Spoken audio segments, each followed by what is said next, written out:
그러므로 하늘에 있는 것들의 모형은 이런 것들로서 정결하게 할 필요가 있었으나 하늘에 있는 그것들은 이런 것들보다 더 좋은 제물로 할지니라.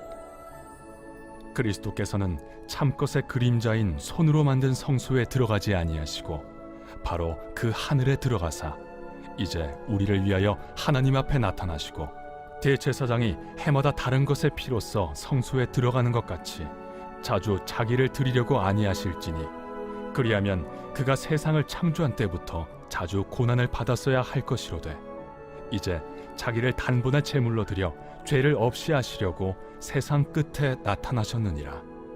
한 번 죽는 것은 사람에게 정해진 것이요 그 후에는 심판이 있으리니 이와 같이 그리스도도 많은 사람의 죄를 담당하시려고 단번에 들이신 바 되셨고 구원에 이르게 하기 위하여 죄와 상관없이 자기를 바라는 자들에게 두 번째 나타나시리라.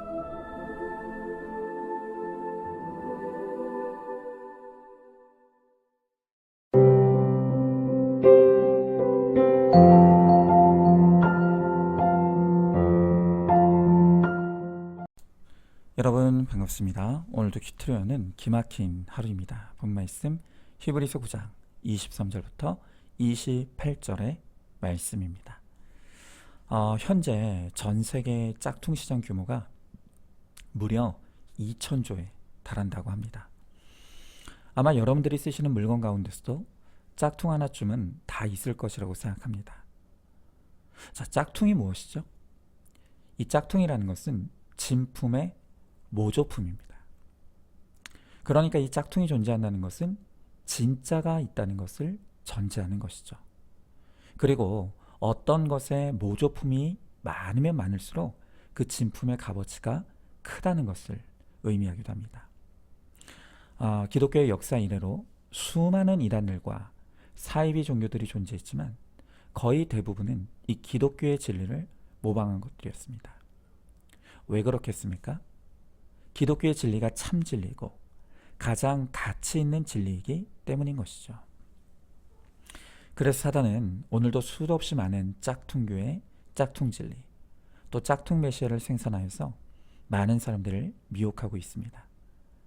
자, 이렇게 사단의 영적 짝퉁이 넘쳐나는 이 세상에서 가장 중요한 것은 이 진품이 무엇인가를 아는 것입니다.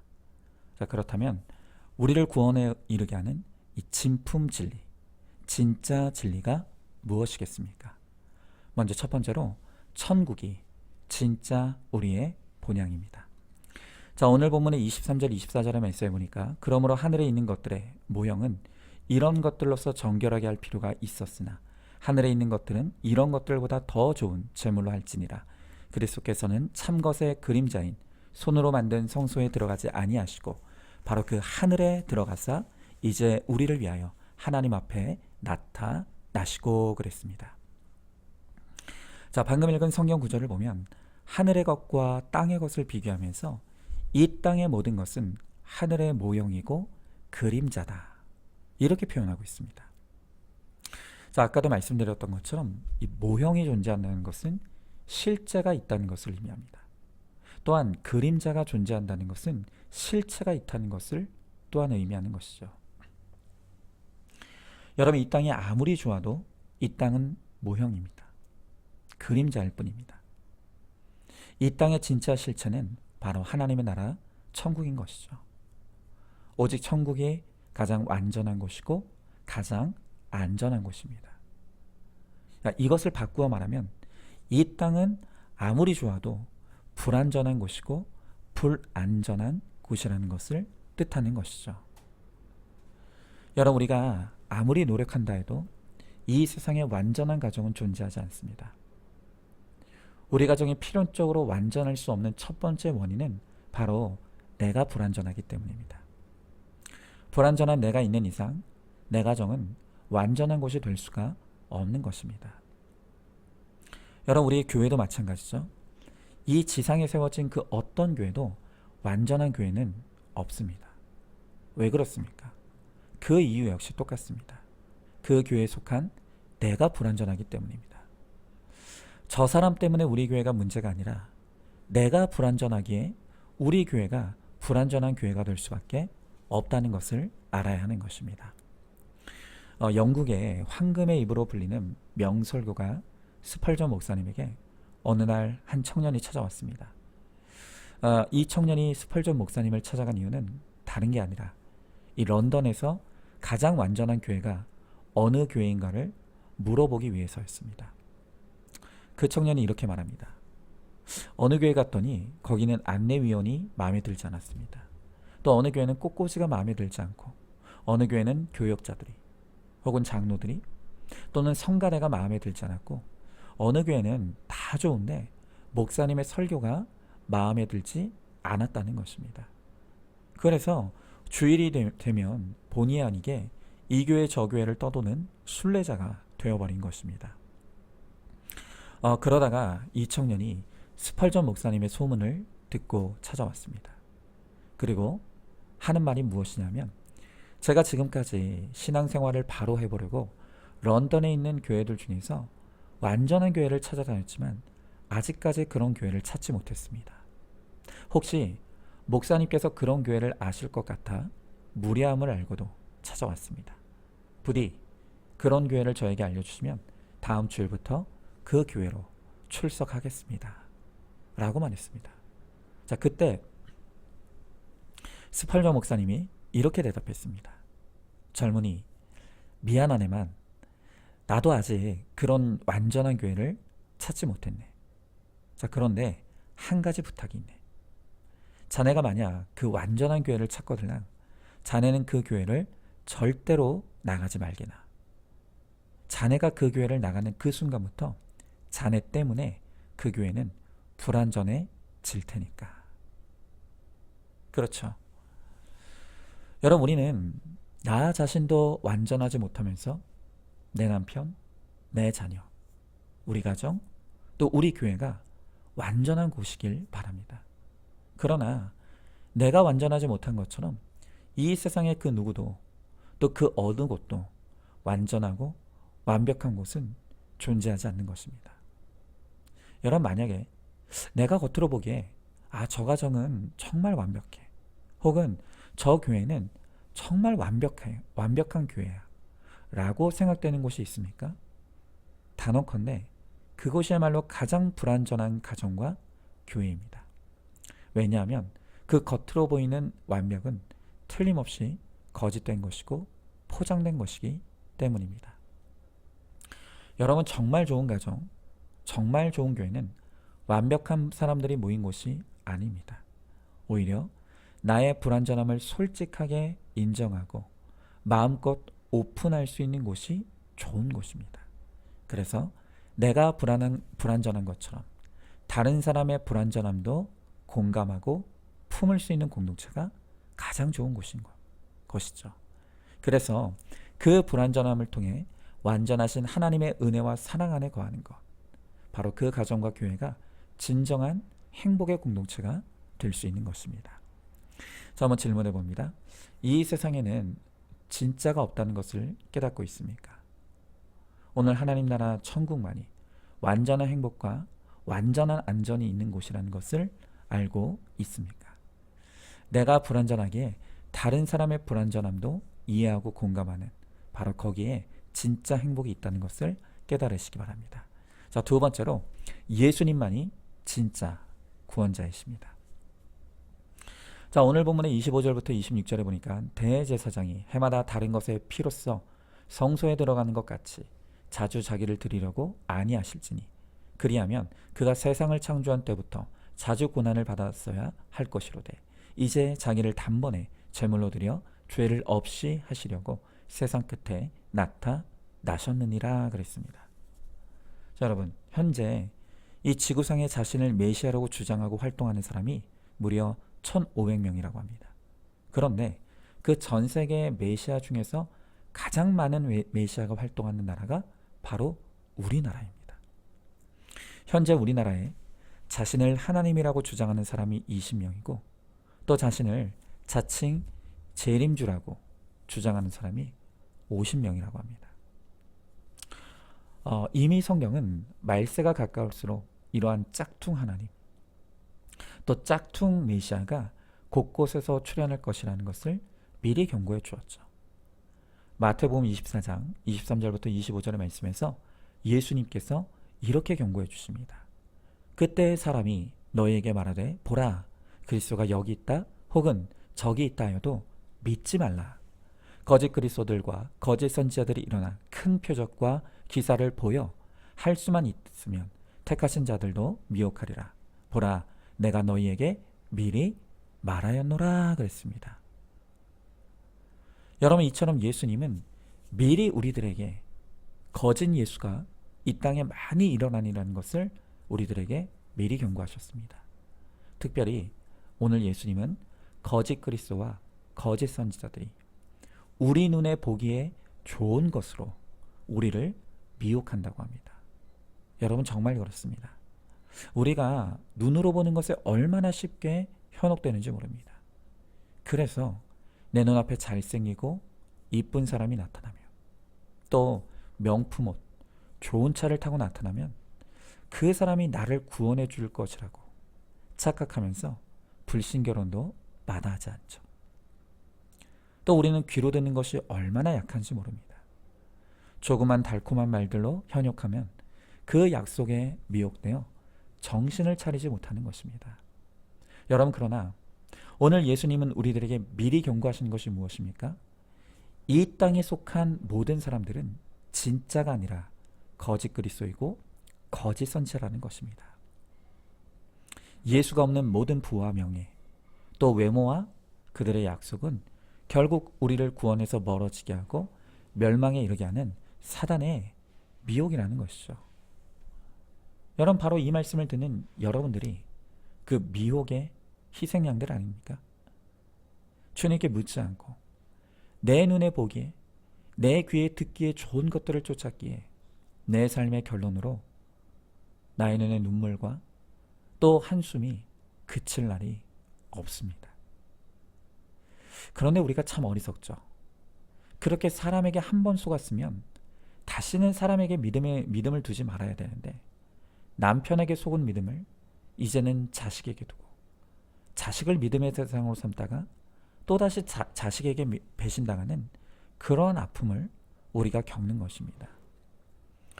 여러분 성경은 누누이 사람은 그 누구도 믿음의 대상이 아니라고 가르쳐 줍니다. 도대체 우리가 언제까지 배반을 반복해야 이것을 깨닫겠습니까? 이제는 믿음으로 사람에 대한 모든 헛된 기대와 또 기대를 내려놓길 바랍니다. 그리고 나의 참된 믿음과 사랑의 대상인 예수 그리스도를 사모하고 그분을 뜨겁게 만나고 체험하게 되기를 소망합니다. 그렇게 주님의 은혜와 사랑으로 가득 채워질 때 우리가 더 이상 천박한 사람의 사랑과 믿음에 집착하지 아니하게 될 것입니다. 그리고 참되게 사람을 품고 그들을 그리스도께로 인도하는 구원의 사명을 감당할 수 있습니다. 자, 한번 질문해 봅니다. 주님께 묻지 않고 내 기대와 욕심으로 고른 배우자에게 내 삶의 결론으로 눈물과 한숨이 그칠 날이 없다는 것을 인정하십니까? 배우자에게 속았기에 이제는 자식을 믿음의 대상에 두고 자식을 통해 보상받으려고 하고 있지는 않습니까? 자, 세 번째로 두 번째 죽음이 진짜 죽음입니다. 자, 오늘 본문의 27절부터 28절의 말씀에 보니까 한 번 죽는 것은 사람에게 정해진 것이요 그 후에는 심판이 있으리니 이와 같이 그리스도도 많은 사람의 죄를 담당하시려고 단번에 들이신 바 되었고 구원에 이르게 하기 위하여 죄와 상관없이 자기를 바라는 자들에게 두 번째 나타나시리라 그랬습니다. 자, 오늘 성경은 죽음은 모두에게 공평하게 찾아온다고 말씀하십니다. 여러분 돈이 많다고 인생의 기회가 두 번 있는 것이 아닙니다. 남녀노소 빈부귀천할 것 없이 사람은 한 번 살고 한 번 죽는 것이 공평한 하나님 나라의 이치입니다. 자, 그런데 오늘 성경은 진짜 중요한 것은 죽음 이후에 맞이하게 될 심판이라는 것입니다. 이 심판을 통해서 어떤 사람은 두 번째 생명에 이르게 될 것이고 또 어떤 사람은 두 번째 사망을 맞이하게 된다 라고 말하는 것입니다. 여러분, 만약 어떤 사람들이 주장하는 것처럼 우리에게 육신의 사망이 전부이고 죽음으로써 모든 것이 끝이라고 한다면 우리가 이 땅에서 어떻게 살던 아무 상관이 없습니다. 오히려 나의 죄된 욕심과 욕망대로 살다 죽는 것이 훨씬 더 좋은 것일 수 있습니다. 여러분, 그러나 성경은 우리의 육신의 사망이 모든 것의 끝이라고 말하지 않습니다. 우리에게 육신의 죽음 이후에 심판이 기다리고 있다는 것입니다. 그리고 그 심판은 우리가 이 땅에서 무엇을 믿었고 무엇을 목적에 두고 살았느냐에 따라서 어떤 사람은 둘째 사망에 이르게 될 것이고, 즉 지옥에 떨어지게 될 것이고, 어떤 사람은 둘째 생명인 영생을 얻어 천국에 들어가게 될 것이라고 가르쳐 주는 것입니다. 여러분, 그렇다면 우리에게 주어진 이 땅의 삶을 우리가 아무렇게나 함부로 살면 안 되는 것입니다. 성경은 이 땅에서 예수를 믿는 믿음 안에서 거룩을 목적에 두고 살다가 죽음을 맞이한 사람만이 마지막 날 심판대 앞에서 두 번째 생명, 즉 영생을 얻게 된다고 가르쳐 줍니다. 여러분이 이 성경의 말씀을 믿던 안 믿던 그건 여러분의 자유입니다. 그러나 우리는 반드시 내 선택에 책임을 져야 할 것입니다. 물론 하나님과 그분의 심판을 믿는 것도 내 마음대로 되는 것은 아닙니다. 그것은 전적인 하나님의 선택과 은혜로만 믿어지는 것입니다. 여러분, 그렇다면 내가 하나님과 예수님이 믿어진다는 것, 그리고 심판과 영생이 믿어진다는 것이 얼마나 놀라운 은혜인지를 깨닫고 감사해야 합니다. 그리고 내게 임한 이 믿음, 또 구원의 은혜가 내가 그토록 사랑하는 내 가족들에게도 임하여서 그들도 이 땅에서 예수 믿고 거룩한 백성이 되어서 둘째 죽음이 아닌 둘째 생명, 즉 영생을 얻게 되기를 위해서 기도해야 할 것입니다. 그리고 전도해야 될 것입니다. 그래서 우리가 진짜 구원자이신 예수님을 믿고 진짜 영생을 얻어 진짜 우리의 본향인 천국의 백성이 되는 복을 누리는 저와 여러분, 우리 모두가 될 수 있기를 주님의 이름으로 축복합니다. 자, 한번 질문해 봅니다. 사람이 한번 죽으면 그것으로 끝이 아니라 심판이 있다는 것을 알고 있습니까? 심판대 앞에서 유무죄를 판단하는 근거가 바로 이 땅에서의 믿음과 삶이라는 것을 알고 있습니까? 이 땅에서 오직 거룩으로 살아가므로 심판대 앞에서 둘째 죽음이 아닌 둘째 생명을 얻는 축복의 주인공이 되시기를 바랍니다. 자, 오늘도 12월 1일 보석 상자입니다. 영원한 하나님 나라의 역사 가운데 지금 이곳에 가장 필요한 역할을 하게 하시려고 나를 보내셨습니다. 아멘. 우리 함께 기도하겠습니다. 주님, 감사합니다. 이 땅에는 사단의 거짓된 짝퉁이 넘쳐나고 있습니다. 짝퉁교회, 짝퉁진리, 짝퉁 메시아, 오늘 이 세상에 판을 치며 우리를 어떻게 해서든 미혹하여 지옥에 떨어지려게 하려고 합니다. 그러나 오늘 주님께서 우리들에게 은혜를 베풀어 주셔서 우리로 하여금 진짜 메시아이신 예수님을 믿게 하시고 진짜 우리의 본향인 천국을 소망하게 하시며 또한 우리로 하여금 이제는 진짜 생명인 둘째 생명을 얻게 하신 그 하나님의 은혜에 감사합니다. 주님, 우리가 얻은 이 진짜 진리, 이 진짜 생명을 우리가 결코 빼앗기지 않게 하시고 이 땅에서 믿음으로 살며 거룩한 주의 백성으로 살아가다가 주님이 부르신 날 하나님의 심판대 앞에서 우리의 믿음을 증명하여 하나님 둘째 생명 영생에 이르는 우리 모두가 되게 하여 주시옵소서. 또한 내게 임한 이 진짜 예수, 진짜 생명을 내 사랑하는 가족들과 이웃들에게 우리가 증거하고 전도함으로 이 생명을 많은 사람들과 함께 나눌 수 있도록 주님 사명 감당하는 우리가 되게 하여 주시옵소서. 믿사하며 사랑이 많으신 우리 예수님 이름 받들어 기도 드리옵나이다. 아멘. 오늘도 큐티로 기막힌 하루를 살아내는 하늘가족 공동체 우리 모든 성도님 되시기를 주님의 이름으로 축복합니다.